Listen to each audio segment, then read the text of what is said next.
21 तारीख की 21 मार्च के दिन शनिवार का अवसर पड़ रहा है, तृतीया तिथि विद्यमान है और आपकी राशि के दृष्टिकोण से देखा जाए तो योग जो बन रहा है वो कहीं ना कहीं आपके लिए अच्छा है। मेहनत का रंग आपको प्राप्त, मेहनत का जो प्रभाव होता है वो पॉजिटिव ही होता है हमेशा। अच्छे कर्मों का लाभ पॉजिटिव मिलने के योग बनते हैं और लाभ की स्थिति आपकी राशि में बनती दिखाई दे रही है। ध्यान रखना, बस समय को किसी प्रकार भी ऐसे लोगों के साथ बेकार मत करना जिनका कोई ठौर ठिकाना नहीं है। कोई फैलेंटर टाइप का आदमी जिसका कोई ठौर ठिकाना नहीं है वो आकर आपके साथ यदि बैठ जाएगा तो वो कहीं ना कहीं दुख दे सकता है। इसलिए शाम के समय में कोशिश ये करें, अपने समय को सदुपयोग करने का प्रयास करें। नवरात्र चल रहे हैं, भगवान का भजन कर लीजिए, वो आपके आने वाले समय को भी ठीक करेगा। क्योंकि 2-3 दिन के लिए जो ग्रह गणना दिखाती है कि जो बिना किसी के बेपैंदी के लोटे जैसे टाइप के आदमी हैं वो नुकसान देते दिखाई दे रहे हैं, उनसे बचते हुए कार्य करें। मत्स्य जयंती है इस दिन, भगवान मत्स्य के रूप में इस दिन अवतरित लेकर सृष्टि का आरंभ भी कहा जाता है ब्रह्मा जी के इन्हीं दिनों में हुआ था, तो इसलिए विशेष तौर पर भगवान का ध्यान करें। बुध इन दिनों मार्गी हो रहे हैं और बुध का मार्गी होना आपकी राशि के दृष्टिकोण से बहुत शुभ है।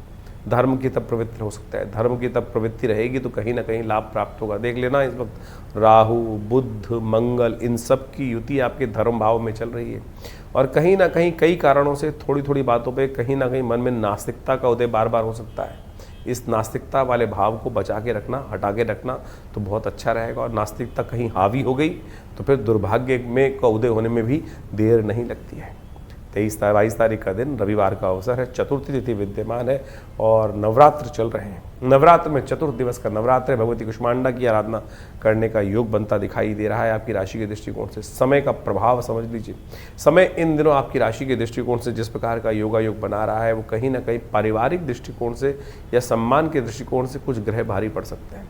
सबसे पहला काम जो करना है वो सम्मान की रक्षा करने का प्रयास। थोड़ा अनिश्चितता का दौर चलता दिखाई दे रहा है, चलती चलती हवाएं जो पॉजिटिव लग रही थी एकदम पलटी मार सकती हैं और नेगेटिव हो सकती हैं।